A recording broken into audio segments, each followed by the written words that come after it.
Shri Ram Jai Ram Jai Jai Ram Shri Ram Jai Ram Jai Jai Ram Shri Ram Jai Ram Jai Jai Shri Ram Jai Ram Jai Jai Ram Shri Ram Jai Ram Jai Jai Ram Shri Ram Jai Ram Jai Jai Ram Shri Ram Jai Ram Jai Jai Ram Shri Ram Jai Ram Jai Jai Ram Shri Ram Jai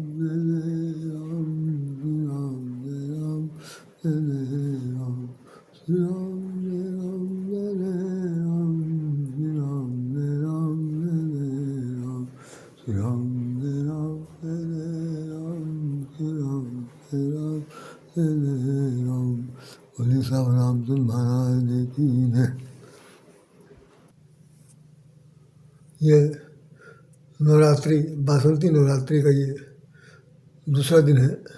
Brahmacharini देवी का अवतरण हुआ और इससे पहले शैलपुत्री के बारे में हम लोगों ने कल थोड़ी सी चर्चा की थी। तो देखिए, सबसे पहले शैलपुत्री जी है। ये बैल पर सवार है। इनकी दो ही भुजाएं हैं, एक में फूल लिए हुए, दूसरे में त्रिशूल धारण करें। शैलपुत्री है। दूसरे में ब्रह्मचारिणी है, हाथ में एक माला है, दो भुजा वाली है, एक माला है, दूसरे में कमंडल है। ब्रह्मचारिणी देवी है। ऐसे 9 दुर्गा इसमें बने हुए। तो ये दुर्गा जी की स्थापना है। और इसमें एक बात निकला हुआ है कि शंखनाद के साथ उगा 9 संवत्सर का सूरज। मैं सोचता हूँ कि बहुत अच्छी हेडिंग लगी हुई है। कम से कम इस अखबार वाले के अंदर बहुत काबिलियत है। यहाँ के जितने भी वर्कर्स हैं, NVT इज़ द ग्रेट मेरे हिसाब से। बाकी तो अखबार तो तमाम सारे हैं, लेकिन NVT की जो संपादकीयता है और यहाँ का जो कलेक्शन है वो अपने आप में अद्भुत है। ये मेरा मत है, बाकी मैं नहीं जानता। तो शंखनाद के साथ उगा 9 संवत्सर का सूरज उगा है, ऐसा बताना चाहते हैं कि शंखनाद हुआ। और शंखनाद के साथ नवरात्रि का पहला दिन शुरू हुआ। जैसा कि बता रहे थे कि कल 1090 क्या नाम चौराहे का नाम है, वहाँ पर 1090 वहाँ पर कुछ इस तरह के इकट्ठा मेरा RSS के लोग, उन सब लोगों ने कार्यक्रम किए। पंच परिवर्तन का लिया गया संकल्प ये दिखाया जा रहा। श्रद्धा के साथ विक्रम संवत 2083 का स्वागत किया गया, ये दिखाई पड़ रहा। और कुड़िया घाट पर ये सब कार्यक्रम हुआ था। दूसरा दिखा रहे हैं माँ दुर्गा का दूसरा स्वरूप माँ ब्रह्मचारिणी है। अब ब्रह्मचारिणी देवी को देख रही है कि मैं दिखाता चला जा रहा हूँ सब। ये ब्रह्मचारिणी देवी है, आपके सामने प्रस्तुत है। ब्रह्मचारिणी देवी को यहाँ पर देख लीजिए। ब्रह्मचारिणी देवी, ये ब्रह्मचारिणी देवी है। इनका स्वरूप दिखाई पड़ रहा, देख सकते हैं। माता जी दूसरे रूपों में दिखाई पड़ रही है और ये पूरा दुर्गा जी का स्वरूप है इसमें इस तरह से। आइए चलिए हम लोग 2 शब्द बात करते हैं। पहले तो शैलपुत्री के बारे में 2 शब्द सुन लीजिए।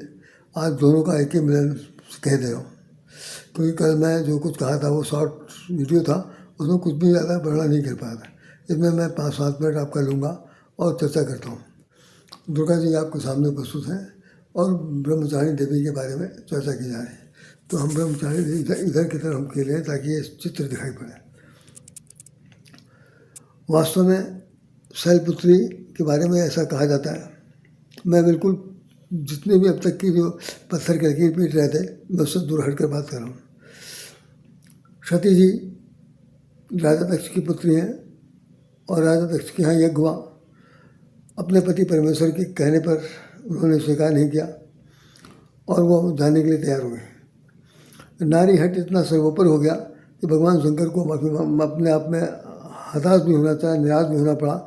और साथ साथ ये है कि भाई उन्होंने फिर ये उदासीन हो गए। उदासीन होने के बाद उन्होंने अपने 2 गणों के साथ सती जी को उनके मायके भेज दिया। इतनी सब कहानी आप लोगों ने बहुत लंबे पैमाने पर, छोटे पैमाने पर सबने सुनी होगी। वहाँ जाने के बाद जब उन्होंने भगवान शंकर का अपमान देखा, अपमान देखने के बाद उन्होंने कहा कि जितने भी लोगों ने ये हरकत की है उन सबको मैं फल दूंगी। उसके बाद वहाँ पर वो गुस्से में, क्रोध में आकर के अपने चूँकि पिताजी के जो राजा दक्ष हैं, राजा दक्ष से कहा कि शंभ शुक्र वो इनके अपने पिता के शरीर से जो मेरा शरीर निर्माण हुआ है, मैं इसको अभी इसी वक्त खत्म कर दूँगी। आपको एक बात बता दूं, बहुत ही स्पष्ट सुन लीजिए समझदारी के साथ, कि वास्तव में होता यह है कि जो जिस प्रकृति का होता है, गॉड गिफ्टेड भी हो सकती है, सामाजिक परिवेश में भी हो सकती है, अपने मनमानी भी हो सकती है, और जब कभी किसी को प्रभुता मिल जाती, प्रभुता पाई कामत नहीं, अगर किसी को प्रभुता मिल गई, किसी को शक्ति मिल गई, किसी को शक्ति का प्रयोग करने का मौका मिल गया, तो शक्ति का दुरुपयोग भी करता है। और एक साथ ये हो जाता है उसके अंदर अभिमान मूलक तत्व घुस जाता है।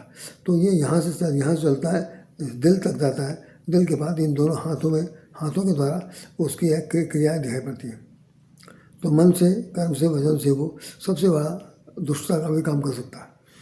तो राजा दक्ष जो थे उस समय वो वहाँ के प्रजापति थे। प्रजापति होने मतलब आज की तारीख में समझ लीजिए, जिसे हम कहते हैं राष्ट्रपति थे। और उनके अंदर सारे सब वो आ चुके थे, अभिमान मूलक तत्व आ चुका है कि मैं पूरे देश का एक राष्ट्रपति हूँ, मेरे बराबर कोई दूसरा नहीं है। तो उनकी बेटी को भी बड़ा गर्व था कि मेरा बाप जो है वो राष्ट्रपति है। और राष्ट्रपति होकर के जब उन्होंने देखा कि इसने अपने दामाद को नहीं बुलाया, तो उनको बड़ी खिन्नता हुई, क्योंकि सब पूरे ब्रह्मांड में उनकी भगवान शंकर की पूजा होती है, उस आदमी ने उनको नहीं बुलाया। तो उन्होंने अपमानित होकर के होना कि सबसे अधिक जाति अवमाना, अपनी जात में अगर किसी का अपमान हो जाए तो उससे बड़ा अपमान कोई नहीं माना जाता। आखिरकार वहाँ का जो यज्ञ हो रहा था, यज्ञ ऋषि भृगु करवा रहे थे। सारे देवता आए हुए थे, उन सब लोगों के बीच में बड़ी इनकी अपेक्षा हुई, किसी ने देखा किसी ने नहीं देखा। तो सती जी ने अपने प्राण वहाँ उसी अग्नि कुंड में आहुति दे दी। लिखा हुआ आसो कहीं अग्नि, आसो कहीं जोग, अग्नि तनुजारा भयो सकल मख हाहाकारा।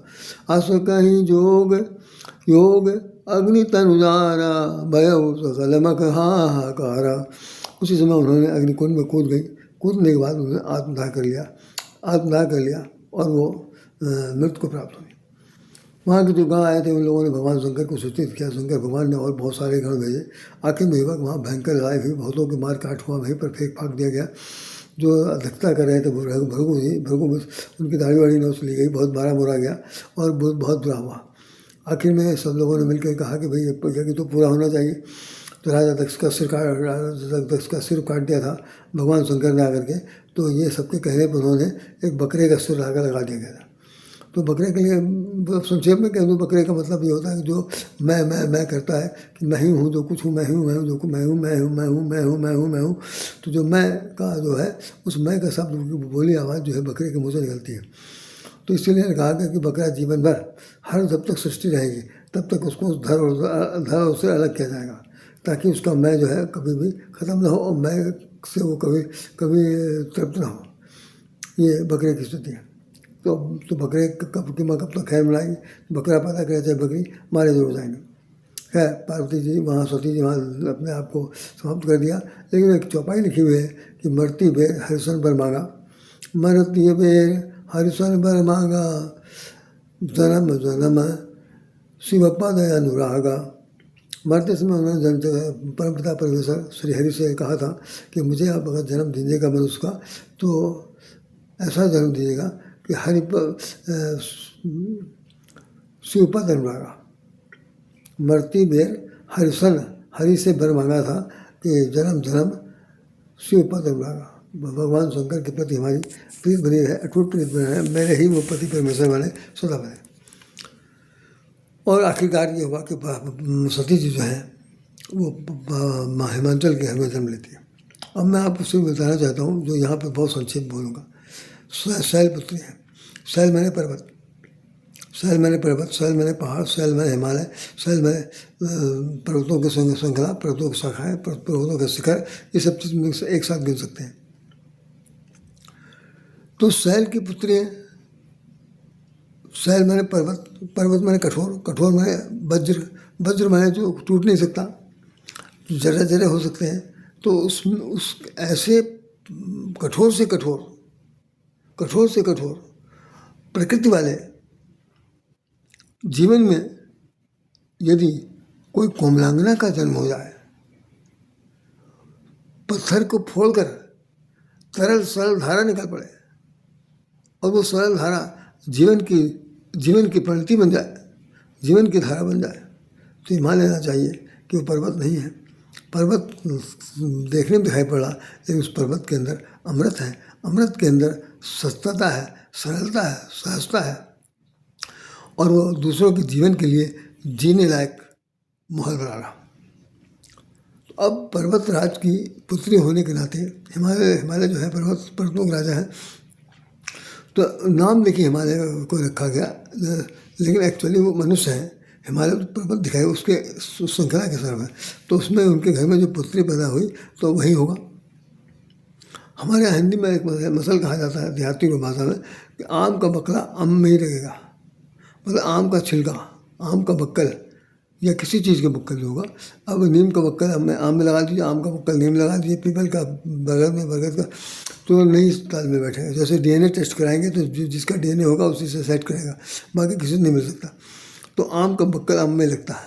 आखिर में भगवान जो ये माता जो शैलपुत्री हैं, उनका जो जीवन अब हो रहा है उस शैलपुत्र के रूप में शैलजा के रूप में जानी जाती हैं, पर्वतराज के रूप में जानी जाती हैं। तो पर्वत के जो गुण हैं वो गुण इनमें आ गए, वो गुण इनमें आ गए।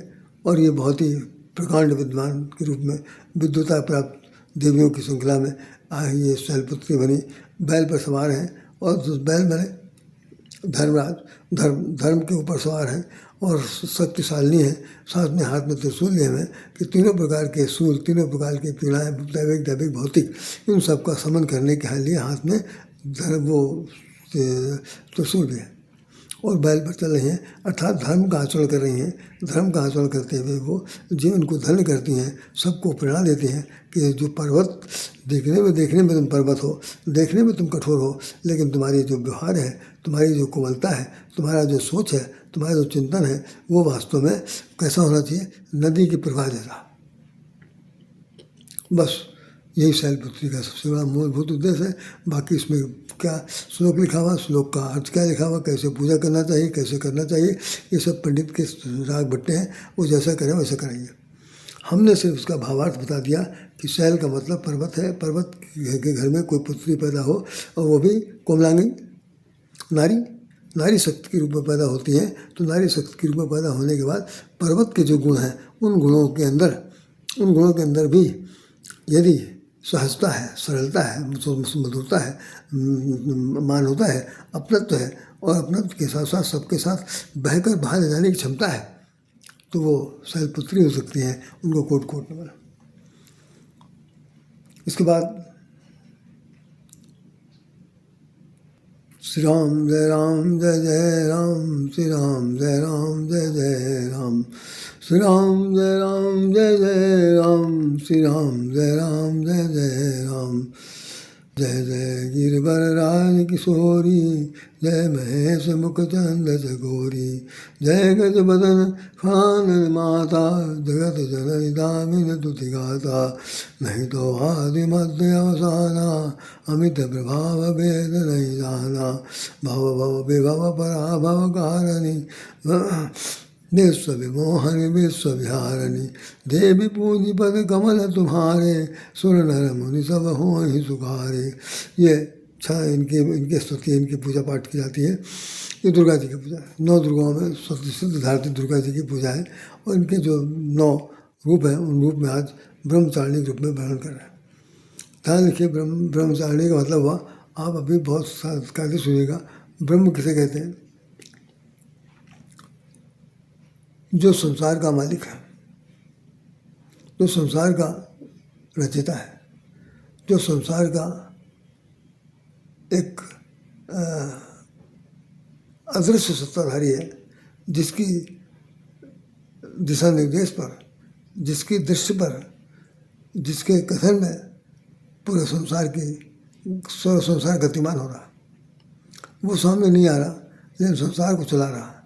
तो जो है ना, जो संसार को चलाए, वो नारायण हो सकता है, और नर से नारायण। तो नारायण के घर में नारायण का एक रूप नारायणी है। तो जब हम लोग जिनकी वंदना करते हैं भगवान देवी जी की, उसमें लिखते हैं, या देवी सर्वभूतेषु शक्ति रूपेण संस्थिता, नमस्तस्यै नमस्तस्यै नमस्तस्यै नमो नमः। सर्वमंगल मंगलेषु श्री सर्वासाधिके शरणे त्र्यंबके गौरी नारायणी नमस्तुते त्र्यंबके गौरी नारायणी नमस्तुते। तो वही स्तुति जो की जा रही है इसके अंदर बताया जा रहा कि 3 प्रकार की देवियाँ हैं त्र्यंबके, अम्बा में 3 प्रकार की देवियाँ हैं, दुर्गा, सरस्वती और लक्ष्मी। इन तीनों को के साथ का जो मिला जुला रूप है वो नारायण है, और नारायण से जब ये नारायणी बनती हैं तो इनको नाम नारायणी के रूप में पुकारा जाता है। तो जो हमारी ब्रह्माणी है, ब्रह्मा, अब देखे हर सुरनर मुनिनर सेवक ये शिव ब्रह्मा हरि ब्रह्मा शिव जी, ये 3 लोग इनकी पूजा पाठ उपासना करते हैं। ये भगवान से आदिदेव भगवान के रूप में है। तो जो हमारी माता जी हैं ब्रह्मचारिणी, इन्होंने ब्रह्म का आचरण किया। ब्रह्म का क्या आचरण है? ब्रह्म जो है सदा शिव के रूप में रहता है। ब्रह्म सदा नियम के अनुसार चलता है। ब्रह्म सदा संयम का पालन करता है। ब्रह्म सदा संसार में रोग मुक्त होकर जीता है। तो संसार के किसी प्रकार की दुष्प्रवृत्ति उसके लक्षण में नहीं दिखाई पड़ते। वो नारायण है, जिसके जीवन में, जिसके कार्यकलापों में दूर दूर तक किसी प्रकार का भोग विलास सांसारिकता का लेस मात्र भी प्रयोग न होता हो, लेकिन ये सबके काम आता हो, सबके बीच रह करके भी वो निश्चल बना देता हो, उसका नाम नारायण है। वो नारायण है और उसी से नारायणी बनी। तो नारायणी जो है इस वक्त क्या है? ब्रह्मचारिणी है। तो ब्रह्म का आचरण करना ब्रह्मचारिणी कहलाता है। ब्रह्म का जो आचरण है, ब्रह्म का जो गुण ज्ञान है, ब्रह्म का जो उत्पत्ति है, वो उनका संहार रूप है और उनका पालन रूप है। इन तीनों रूपों का जो स्वरूप है वो ब्रह्मचारिणी के रूप में यदि है तो ब्रह्मचारिणी इस प्रकार के आचरण का प्रयोग करती हैं। दूसरा अर्थ यह है कि ये आध्यात्मिक दृष्टि नहीं, लौकिक दृष्टि से देखा जाए तो माता जी जो हैं वो ब्रह्मचर्य का पालन करती हैं। और ब्रह्मचर्य का पालन करने में नियम और संयम सर्वोपरि है। नियम का पालन करना है और साथ साथ दूसरों को पालन करवाना है। तो नियम और संयम का जो पालन करे वो कौन है? ब्रह्मचारिणी है।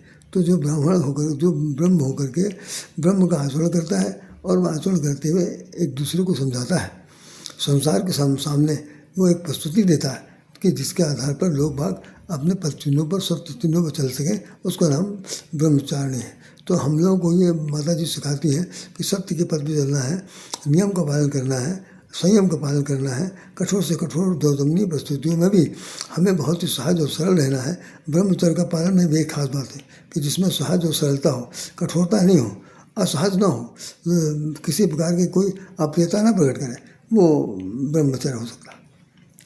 चर में चला ब्रह्म जैसा चलता है वैसे चला जाए।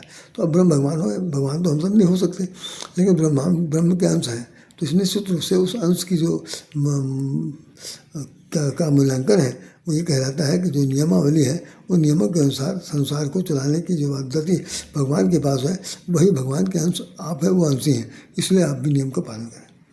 तो शायद पुत्री हो गई और माता क्या नाम ब्रह्मचारिणी है। इन सब की जो लोग पूजा करेंगे उन्हें माता जी प्रसन्नचित्त होकर प्रसन्न मुद्रा में अपरिमित, असीमित और मतलब जिसकी कभी कल्पना नहीं कर सकते वो भी आप आशीर्वाद देंगी और आपको अपने जीवन में सिद्धि प्राप्त हो, इसके लिए वो साधो आपके मस्तक पर अपना आंचल रखकर आपको आशीर्वाद देंगे। इन्हीं शब्दों के साथ राधे श्याम राधे आपको हृदय से नमन करता है। जय श्री राम, जय श्री कृष्ण। आज इस पूरे एपिसोड में हमने 2 देवियों का वर्णन किया। आप लोग बहुत ख्याति समझदारी सुनिएगा। जय श्री राम।